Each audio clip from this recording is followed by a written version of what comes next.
Apparently I'm live, so let's go live in the most British way possible. Ooh. Lovely cup of tea, Dennis. Who's Dennis? Don't know. Anyway, hello and welcome to the Wrestling Headlines New Year's Evil review for NXT, the first show of the year. And before I get into things, first things first.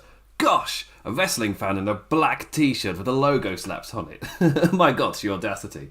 Why this him? Why this? That's because my white t-shirt with the logo slapped on it is in the wash. So, stereotypical wrestling fan it is tonight. It's the spare t-shirt and everything else in the wash. Also, I'm just going to triple check my microphone's turned on. Yeah, I keep forgetting to do that. Also, and in terms of watching the New Year's Evil review, I have got a glowing review for this show. It is with the caveat that whilst I was watching it, I was really struggling to keep up and follow and really care. And outside, at least out, and the ratings came out beforehand. And before I start these shows, sometimes I like to say which show did I prefer out of NXT and AEW as I went into it on the night. And I can firmly say that I preferred AEW this week. But it was nothing to do with the quality of the show. Absolutely nothing to do with it. I literally put on NXT. I really struggled to get into it. Again, obvious reasons, and what with the whole storming of the Capitol building. But with AEW, for some reason, I just put it on and I just felt content and happy. And there was no other deep dive necessary, really, in terms of which show was... I can't tell you which show was better, but I can tell you I put on AEW and I was just happy, relaxed and calm and just enjoyed a wrestling show. NXT, I was constantly on my phone and flicking about. And that has likely got absolutely nothing to do with NXT. All I can say is when I watched AEW, I had a cool, relaxed time. When I watched NXT, I was, doom scrolling quite often and then pausing NXT. It's like, I've got to be reviewing this. I'm going to doom scroll, then go back to it. So, my NXT New Year's Evil kind of play was not normal, which is I guess it's a shame because it is the new year in terms of the wrestling bubble, and of course as well the other thing is like the ratings as well. Sometimes I'll have a little dabble into the ratings. If I'm right, they're both in the 600,000s, and there's only like 20,000 if that separating the two shows. And personally, I saw that and went, the two wrestling shows together still got over 1,200,000, and I saw that and just thought, I'm generally surprised that that's happened, given the severity of yesterday, as in what people were tuning into. And I didn't even need to look at the ratings tables to see that the news would have been pulling in the millions compared to the hundreds of thousands elsewhere. As in, like, a super serious story that happened yesterday, and I'm generally shocked wrestling got as many as they did. Maybe a lot of people wanted to have a bit of an escape, and my relationship with the escape, again, I was able to escape with AEW. I couldn't do it with NXT. I'm trying to figure out, are there other reasons? As in, is there something about the NXT product where it didn't pull me in, or it's one of those things where outside circumstances were so great it didn't matter how good the show was. So like the words I've written, it's a glowing review. So it's amazingly positive. If you listen to this thinking, should I watch New Year's Evil this year or for this week? Like I'm maybe a bit not unsure about checking in on NXT. I'll check out the review, or quickly, what does it say at the start of the show so I can check out after 5 minutes? Well, I can tell you right now, my overall review for New Year's Evil is a positive one. I thought it started off hot, it ended hot. It had a big hoss match in the middle. Maybe one match I wasn't particularly massively hot on, but the show was generally a very good show. And I can say the same for AEW Dynamite as well. Both shows this week I thought were great. I was just content and it's been a while since I felt this. Just watching AEW, I was just content and happy and calm. And again, my home in terms of wrestling is New Japan Pro Wrestling, and I guess I was going to say I started watching it in 2014. But that's when, WWE, that's the first time WWE kind of felt like they were pushing me away as a fan. Like, I was in that bracket of fans, kind of felt like I was being pushed away. It was and months afterwards, Triple H started mocking the fans. Oh, I'll leave. And I was just like, I've already started drifting. I didn't check out WWE proper for like another 4 years. So I was still watching every week. But New Japan Wrestling had become my home. And even watching Wrestle Kingdom, I don't know what it was, even though I'm watching it going, this is Wrestle Kingdom. Maybe because it's a massive scale show. It's not really one to relax on your sofa and be kind of calm and content and happy. Like, I absolutely loved that main event for Kota Ibushi and Jay White. Calm, collected, and happy I would not explain my demeanour while I was watching it. I mean, excited and fully into what was happening, yes. But yeah, with NXT, the only things I can think of would be the WWE production stuff they put in there. I hate the fake crowd noise. It does not calm me at all. I really don't like it. I don't like the severe amount of direction that the kind of the live fans have, where it's this chant this now type of thing, where it's that kind of live crowd atmosphere. There's something just... It feels like there's more room to do... It's looser, weirdly. AEW I would describe as looser, and it's just like a calmer atmosphere. And personally, I am more for that compared to the rigid... when I say incredibly produced, I mean the level of production is a lot tighter and enforced in WWE. You could call it overproduced in some manners, which I would put the fake crowd noise in that. But I think that those would be the only causes. The match qualities of both shows were fantastic. They both delivered New Year's special shows, which were both really, really good. But yeah, there could be many reasons, but I just couldn't get into. Anyway, so this is your black shirt with logo Slaptonic fan for this week, talking about NXT. First off, a cup of tea. I will. Just a quick note as well. This is like my fourth podcast this week. I am my throat's going, and I've got the end of year special on Saturday, so it doesn't end.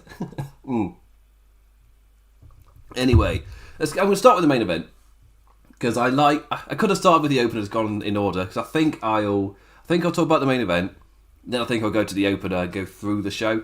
Because if I'm right, then I get to end with Ripley Gonzalez. Nope, it's the it's the Gargano stuff. Right, okay. I wanted to end with a really massive positive, but I guess because I'm gonna obviously when I had James Boyd on from the One Nation Radio podcast over from the Social Suplex Network to talk about the previous Gonzalez versus Ripley match, we fawned all over it. Absolutely loved it. It made it into his top 10 hashtag spoilers, depending on when, I don't know. I guested on One Nation Radio to do like matches of the year, and I can't remember when it's coming out. So, but yeah, Ripley Gonzalez, no, just in case it's not come out. I won't say anything. But yeah, so I was really excited for this match, and it totally delivered when it got to it. So I'm excited to talk about that one. I really liked the opener. I think the world, in terms of the WWE style of presentation and what they like and what I think could succeed on the main roster, loved the opener. Because NXT developmental, and sometimes you watch some people and you just go, these should be stars in WWE. Say should, because we all remember Bobby Roode. All said the same thing. The amount of people who've killed it in NXT, gone to the main roster with nothing. It's like, ugh. But the main event, Finn Balor versus Kyle O'Reilly 2. I covered the 2 nights of Wrestle Kingdom with Janman from Kingdom of Honor, and him's been a busy boy. And with we were just talking about NXT because I was plugging I was going to be doing this, and the gentleman who covered that with he doesn't check out NXT anymore. He doesn't really watch routinely. However, hearing this was the main event, he tuned in. And I know this is the kind of match that is really up his street. He was a massive Kyle O'Reilly fan before he came to WWE. So obviously that's a massive caveat. But just that sentence where a hardcore wrestling fan, I think I'd call Jan Man, and he has tuned out of NXT, but this match specifically pulled him back in. And I just thought that's kind of like a note worth making, where we talk about WWE pushing away a lot of the hardcore wrestling fans. This is a case in point of something where something pulled them back in, and I feel that's worth highlighting, really. And this was, in terms of the story of the match, to get into what I thought about it, having now watched it. Finn's first match since last beating O'Reilly 3 months ago, and presented with no ad breaks. The entirety of this hard-hitting match presented with no interruptions. Massive thumbs up, especially from a Brit. That means, because I don't know if I explained it. I think I explained this on shows like staggeredly over the course of time. But with the way that adverts work, I think whenever I've watched Raw via the live recording on my telly box, whenever I've done that, it really hits home how many adverts there are on a live American TV program.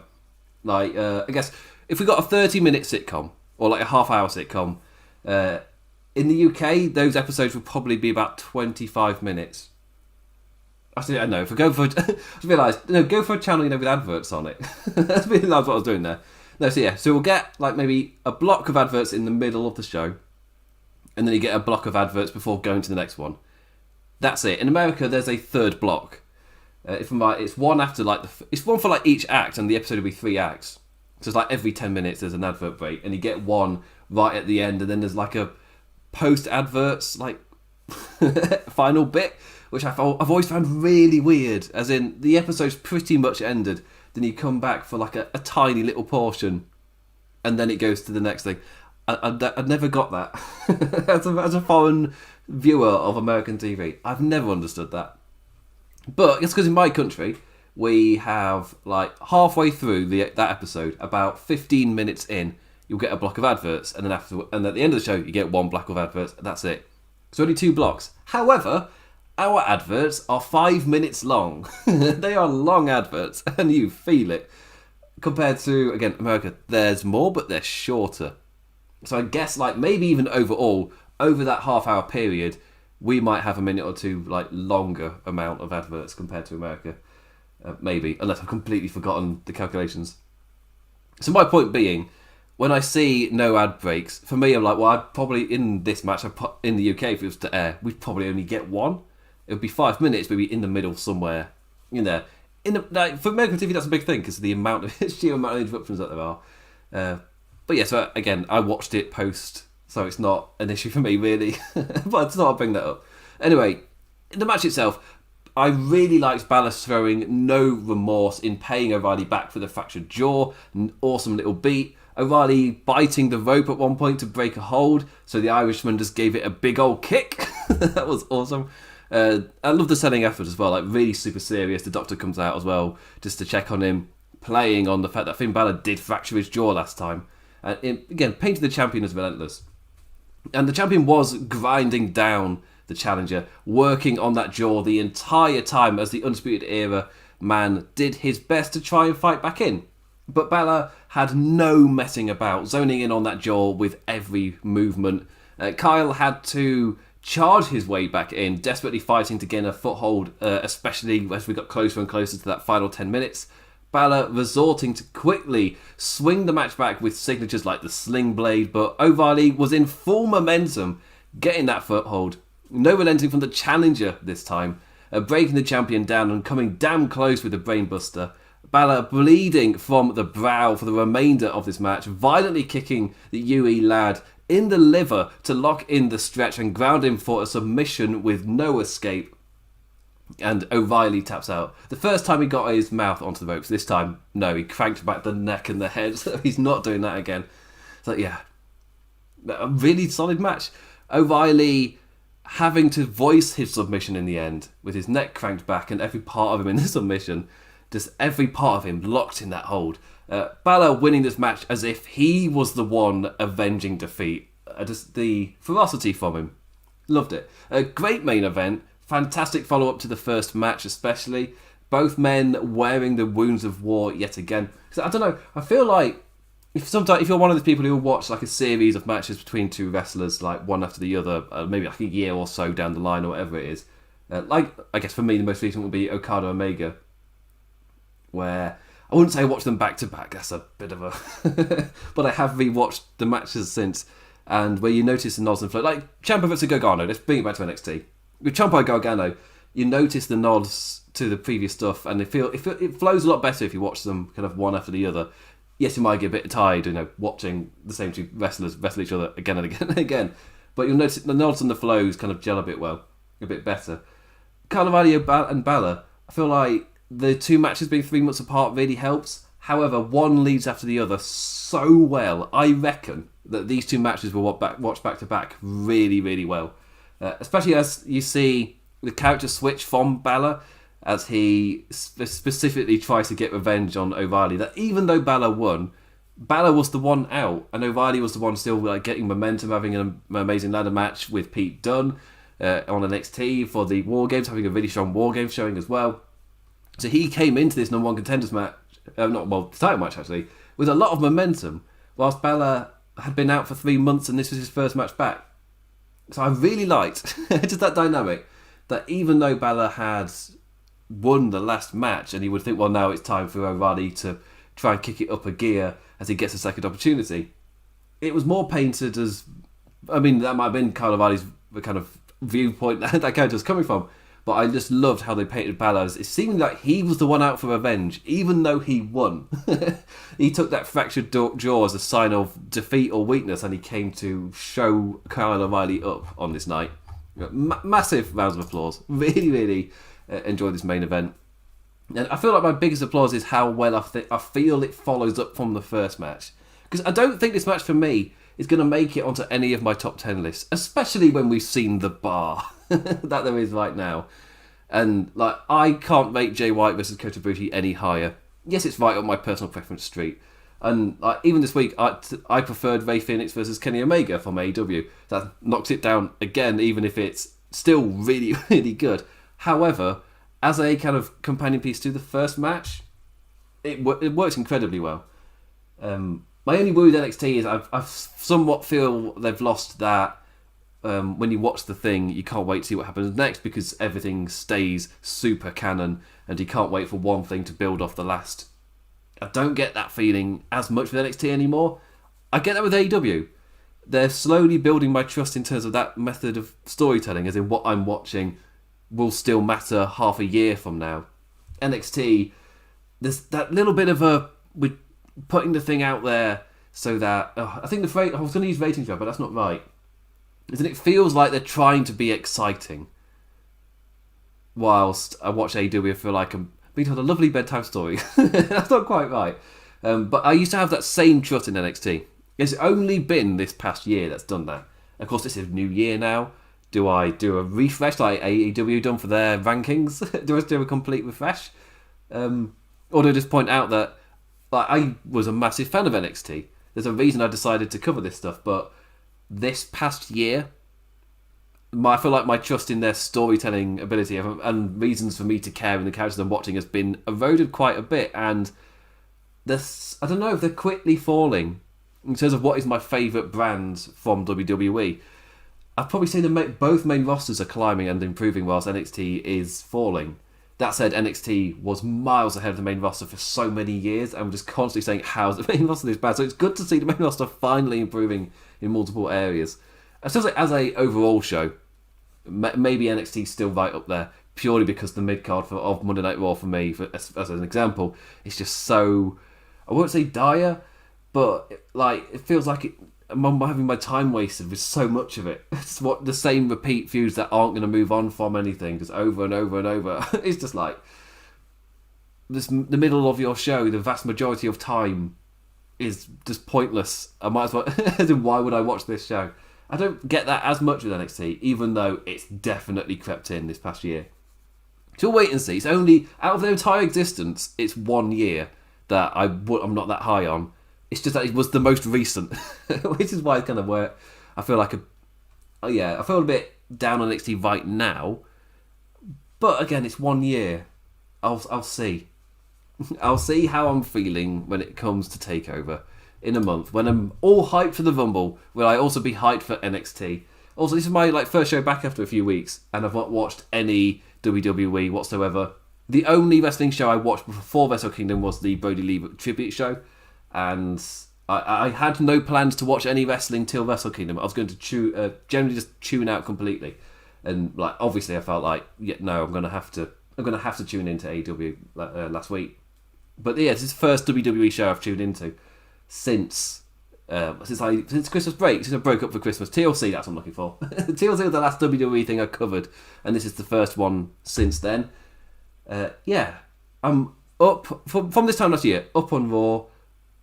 Up on SmackDown, but Raw was really low, and for me Raw is in certain areas I still rate their mid-card at the exact same level as they were last year. It's really high quality wrestling itself, but in terms of kind of developing characters and the storylines, you give me the same matches about 27 times and I'm done. There's no variety in it. I'm just done. But I feel like SmackDown has really, really improved.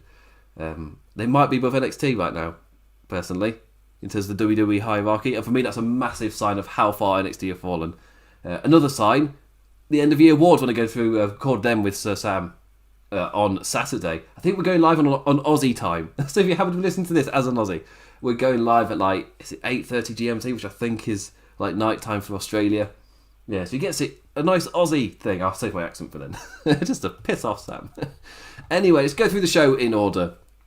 Starting with Dexter Lumis greeting us, and then going all the way down to the Garganos and their way, and doing you said the way, every time. I don't know, it was corny enough where I liked it because they're acknowledging it. It's bad humour, it's bad on purpose. Sip of lukewarm tea before I go. I am English. But Dexter Lumis greeted us to kick off the show. I guess it's a style like that. Very, very slowly pressing production buttons before pulling a whacking great red handle for the lights to come up. He went there dressed in it seemed like it was the empty arena. He was dressed in his sneaky black, and then pulls the red handle, and he's wearing a New Year's tuxedo. A red tuxedo. Like Arthur from Red Dead, depending on if you decked Arthur from Red Dead in that. I was realising I did. I tried to make him look like Walter White at one point. I had so many versions of Arthur in that game. Maybe it would have been better if I picked an Arthur and stuck with it. Whilst I went from Walter White to the rugged, handsome archer to the clean-shaven to the bit. Yeah, I had many different versions. But yeah, Dexter Lumis clad in his New Year's red tux and blazer. The lights come up, and that was certainly an oddly tempoed opening bit because it was so slow, so quiet. Then the lights come on, and he's still just, it gives you a second to take in, oh, he's dressed differently, and then the music plays. It was really strange. Anyway, I mean, was it going to be anything else? Was it going to not be strange? I think, is that the point? Me saying it was strange, does that mean point nailed? That's what they're going for, because it was strange. Anyway, the show proper kicked off with Damien Priest versus Karrion Kross. I've already sang its praises, so no fear from that opening. Priest and Kross are here to open the show proper. Started the show off in style, as Barrett put it on commentary. And you know what? Like, this was one of those matches where I'm yet again looking at both men and thinking, stars. Like, especially Kross. Like, both big lads scream that they'll do really well on the main roster. But how many times have we said that before getting burnt? It's just, I watch them both and just think, how could you not? And then I read the report of what the planned call-up was for SmackDown last week of Damien Priest that got nixed. And it sounds like an idea was had, and the wrestlers were like, but that's awful. It doesn't make any sense. I fought really hard to get it, and Roman Reigns, as one of the people who's managed to get creative control and got a crap idea nixed, it would have been a debut that didn't make any sense in the world, even though it's wrestler that's good. Oh, it's like, yeah, but it doesn't make any sense. It's happening again, where it's good wrestlers where the matches will be good and great, especially when you get to the pay-per-views, but the stories don't make any sense. The character's just all over. Maybe it's a turning point. Maybe Reigns getting creative control of a relative level is a massive help because he can just curtail awfulness. Anyway, in this match, I loved the start of them locking up and refusing to let go as they smashed into the plexiglass barricades. I thought that was a fantastic way to start the match. Just get the feeling of the match over immediately. And this is the kind of big lad brawl that you're in for. Damien Priest, normally the powerhouse, but Kross is an all different kind of beast from the likes that he is used to. Kross with the Saitos and quick into the cover, complete in control early on. And a great bit on behalf of Priest's character as he refused to go down from Kross's strikes, even though Kross had all of the offense. He then starts striking Priest, who's just like, come on, and give me more. Powering himself into the match to the height of nailing a mighty razor's edge to the big bold lad. Again, Kross getting knocked down after a damn great step-up tope con hilo. Priest unable to put the man away, but he's the first man to truly trouble Kross. We had Keith Lee doing his stuff, but I found something different here. It was like we were seeing Kross having to come up with answers and for a bit not be able to. There's something about that. The fact that for a stretch he didn't get offense in and had to come up with something. A hell of a high powerbomb from Kross finally swung the match back, but he felt the need to resort to something more to keep the Archer of Infamy down. Power slam onto the steel steps. That'll do it. The Priest let Kross know that he was still standing though. Maybe physically, But really, the man was gone. A big-ass forearm to the back of the head, and there wasn't long left in this one. Kross picking up the win in a hard-fought opener. A great contest. Both men feel like big deals after that. And I feel like the big one for me is Karrion Kross's arrival.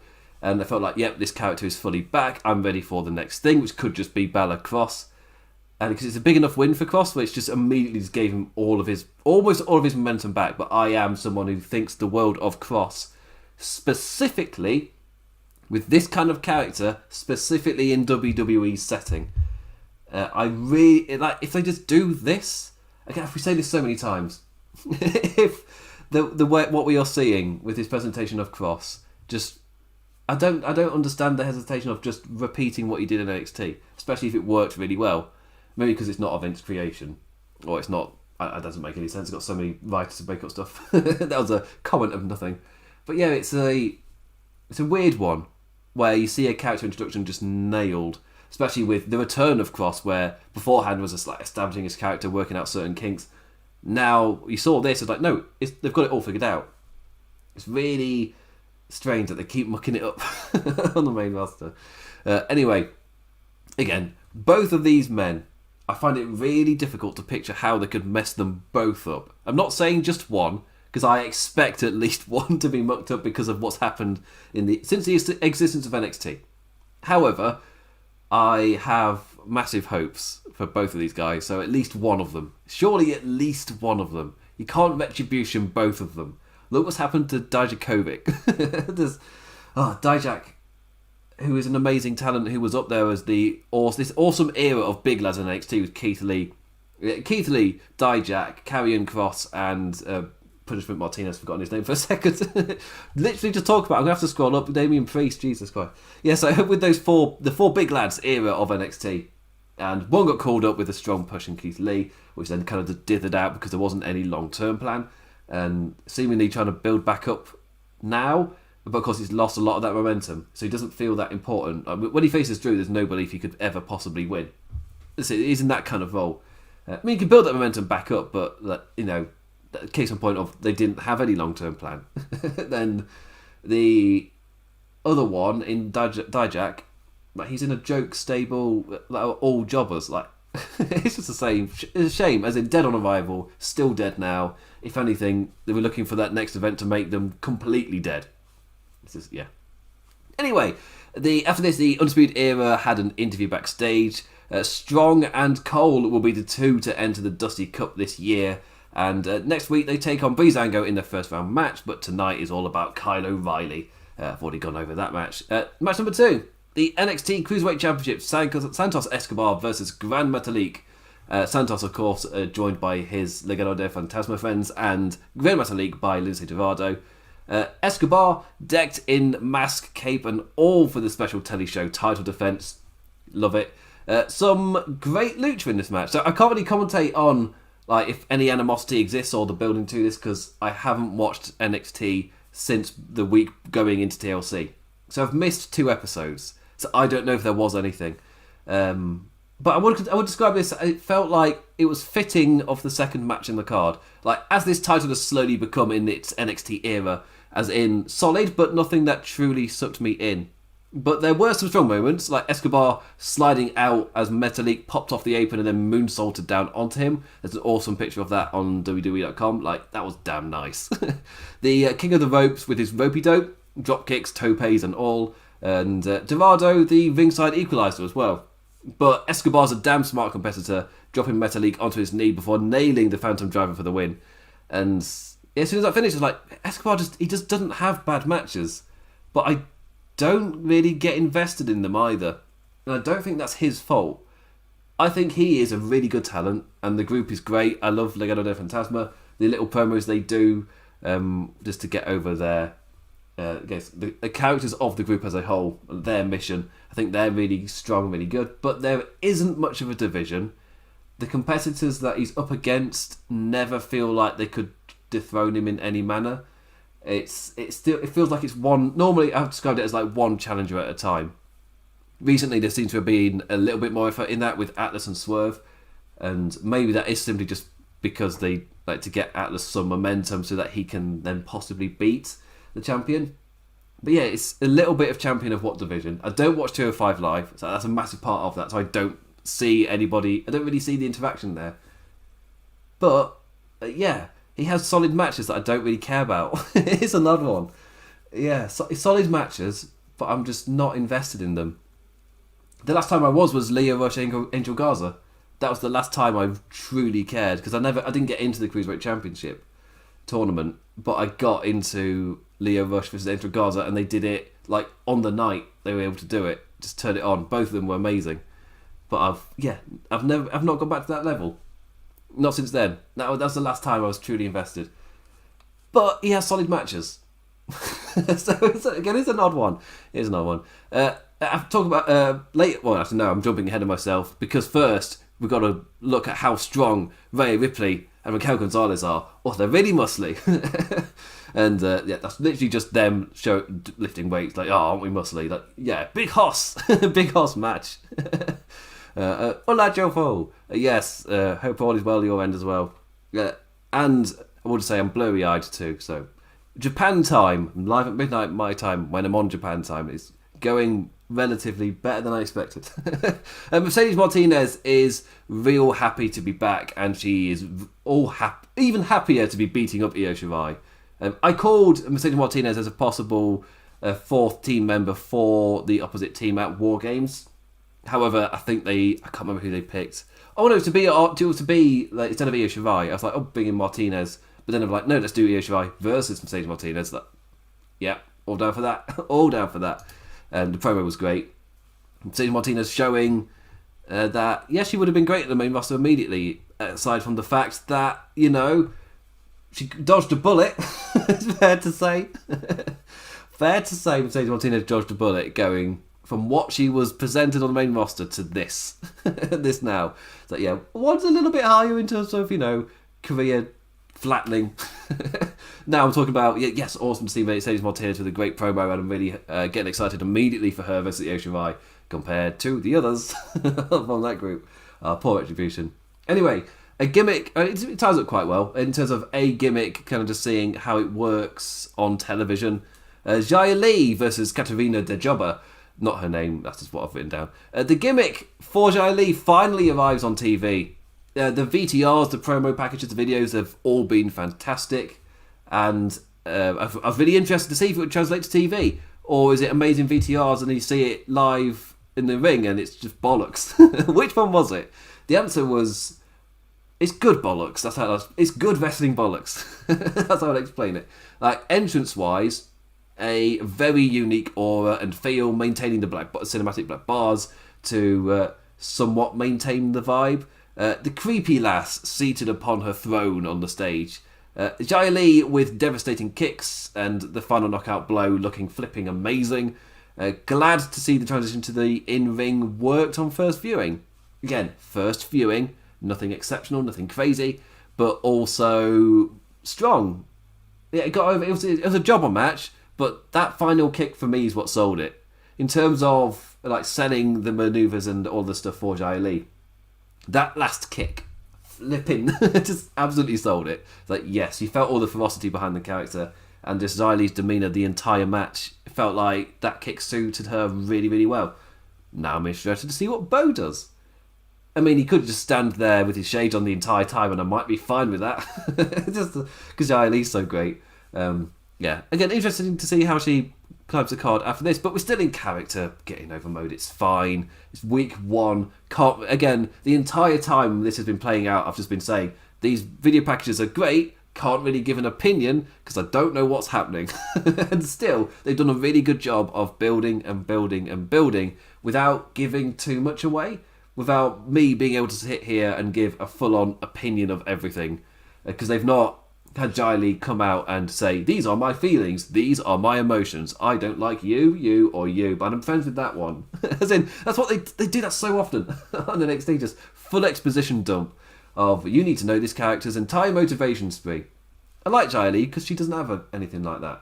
It's all written on her face and the demeanours and the presentation. So, yeah. Anyway, a little update then came afterwards where Timothy, can he fight Ciampa in the pit? Oh well. And something I really liked, just a little NXT tweet that they now and then do, where it's something that isn't being done anywhere else in WWE. But Bronson Reed interviewed in the arena with the ring behind him. Yes, give me more of this. It's a trope from way back when in the wrestling. I'll say way back when, it would have been the 90s. But like, it's like what his words still felt scripted as hell. Where, for example, I want to say AW have done it, but I can't picture when. It must have been when they're back in the arena days. But oh no, it was the interviews on the stages that they were doing. I think they still do that. But when they do that, it feels a lot looser. While like every single beat and word for Bronson Reed is written, scripted, he's repeating the words he's memorised, and he doesn't feel that supernatural. It doesn't feel natural, really, the words that he's telling me. However, like honestly, it's so much better than the endless backstage monologues. Like saying this short bit in front of the crowd for me did so much more for Bronson Reed than it would do if he'd done the exact same promo word for word backstage at the interview ring. So, yeah. Yeah, oh, I said interview ring. It's just the interview thing. I will say I am a massive fan of the interview ring for the Thunderdome, for the Raw and SmackDown. Like, I like the interview ring. I'm a fan of it. It's very gimmicky and it's wrestling. I'm all for gimmicky things in wrestling. It's wrestling. Speaking of gimmicks, last woman standing. Oh, Big Hoss. Big Lass's... the Big E meat slapping meat. Oh, here we go. We have been treated this past week with Big Hoss matches. We've got Wardlow versus Hager on AEW. We've got this on NXT. In New Japan, we got Shingo versus Cobb. the big Hoss wrestlers clashing. We got 3 examples of it this past week. Again, didn't watch Raw. Oh, we got McIntyre, Keith Lee. So another one, like a consistent run of Big Hosses having amazing matches. Again, I say amazing. I'm assuming McIntyre Lee was solid. Didn't watch it. Saw Spanish Fly. That's all I've seen from that match. It's like, oh, so they went then.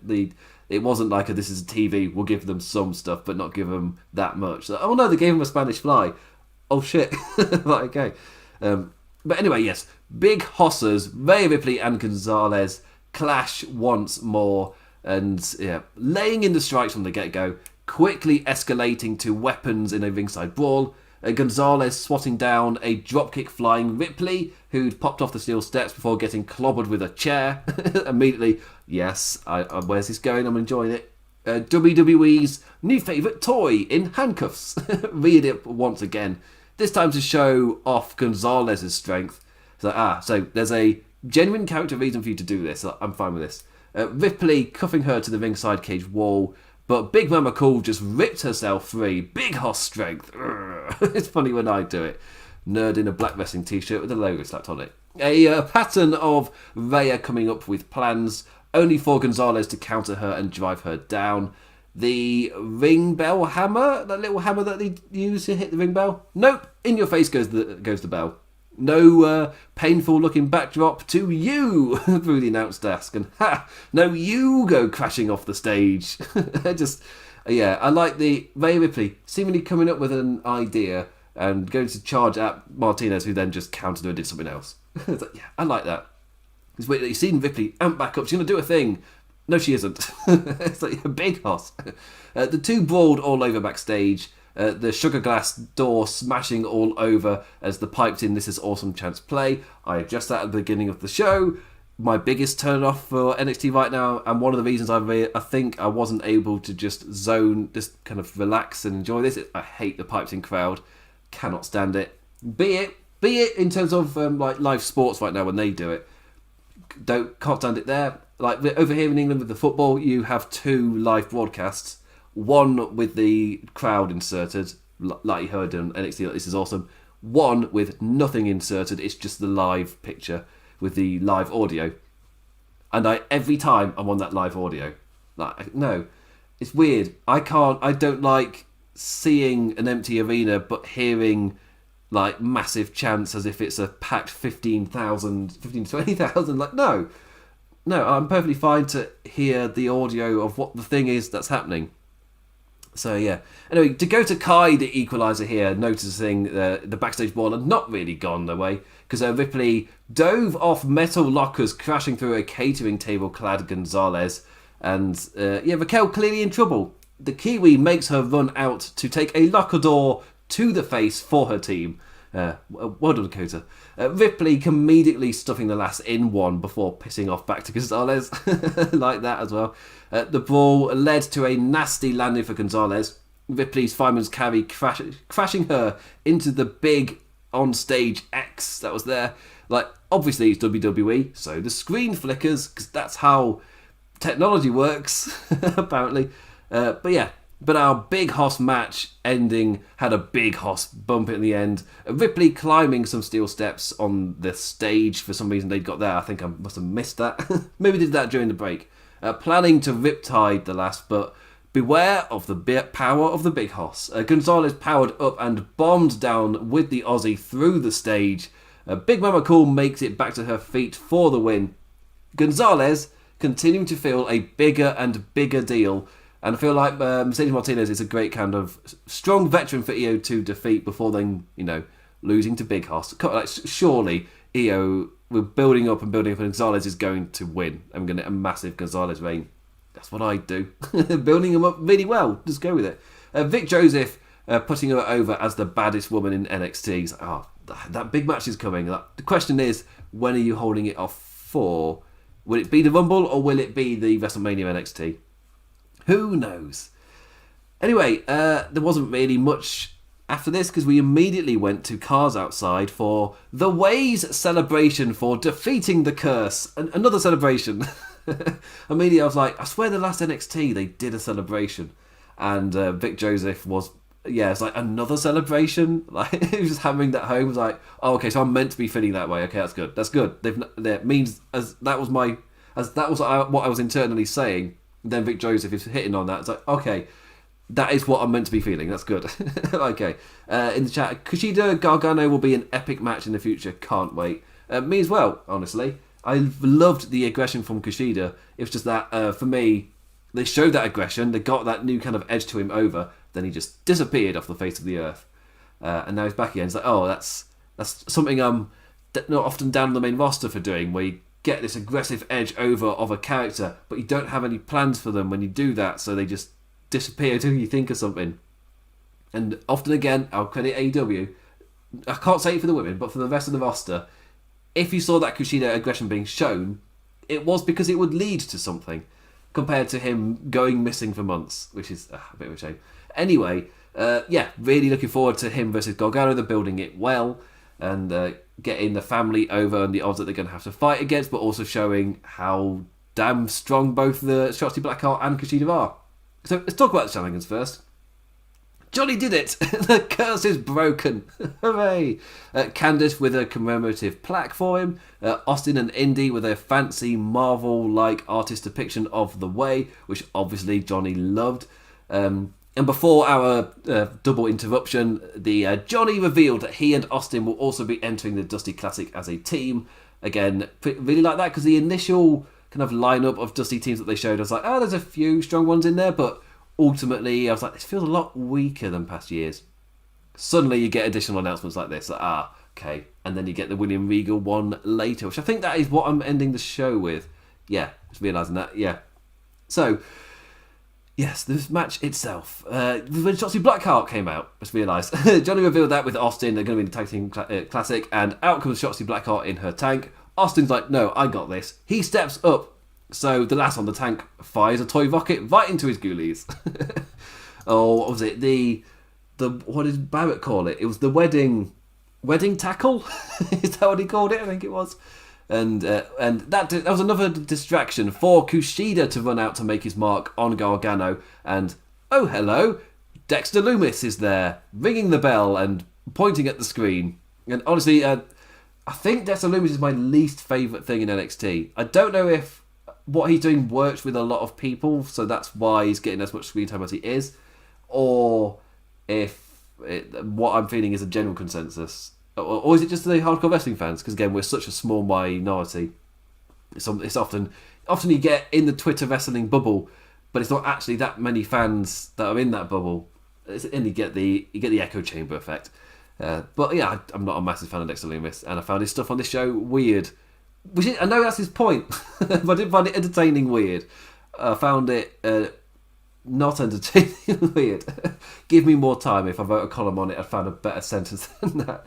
But yeah, as host, he's drawn a picture declaring this a mixed tag match.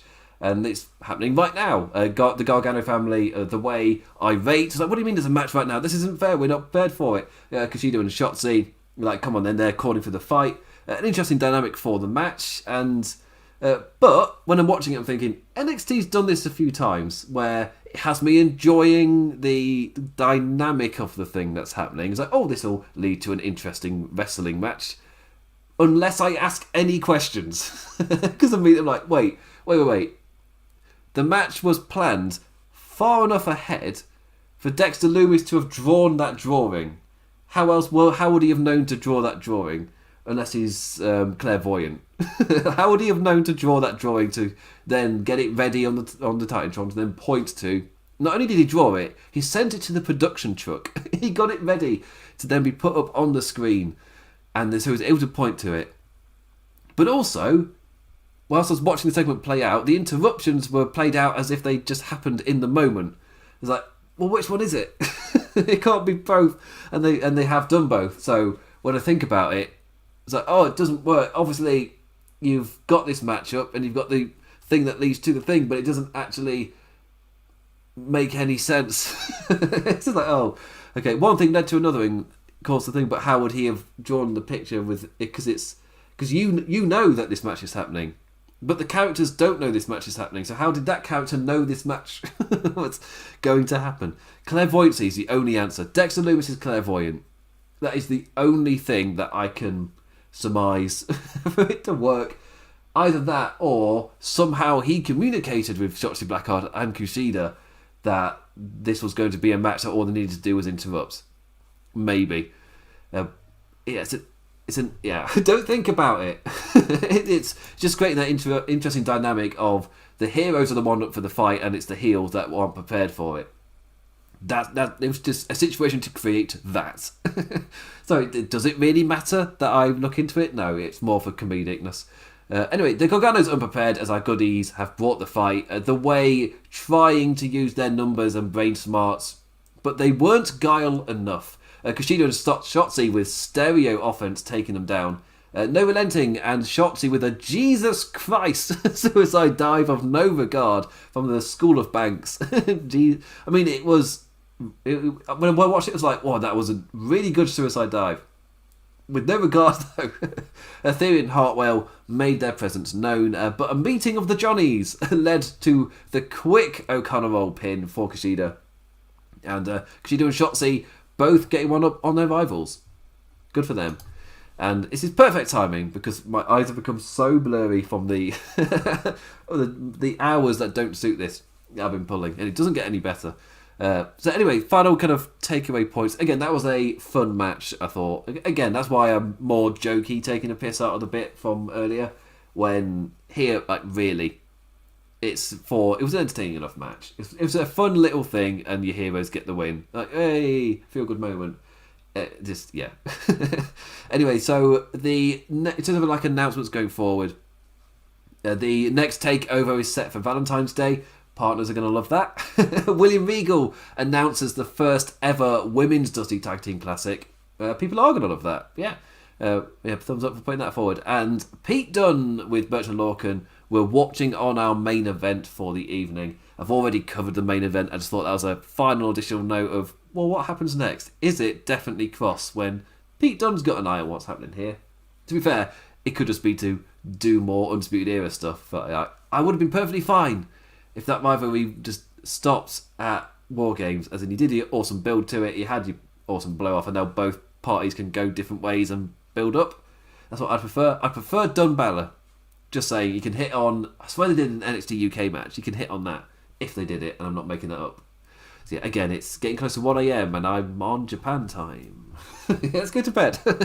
Anyway, thank you for, I guess, watching the review, watching the video, interacting with it in whichever way you have done. Also, it was insane to see the TLC numbers. Like, for me, that was mental. Like, overall, it's just smashing my previous records I've had in terms of like the different show partners I've had and everything. Like, That's by far the most viewed, listened, whatever it is, everything combined thing that I've ever done. So that was all it took was setting a man on fire. Like, oh, if I'd thought of that earlier, if I'd thought of that earlier, I'd be raking it in. But no. Anyway, so I will be back on Saturday. I plugged it earlier in the show. I'll be back on Saturday on Aussie time. So GMT, that'll be 8:30 a.m.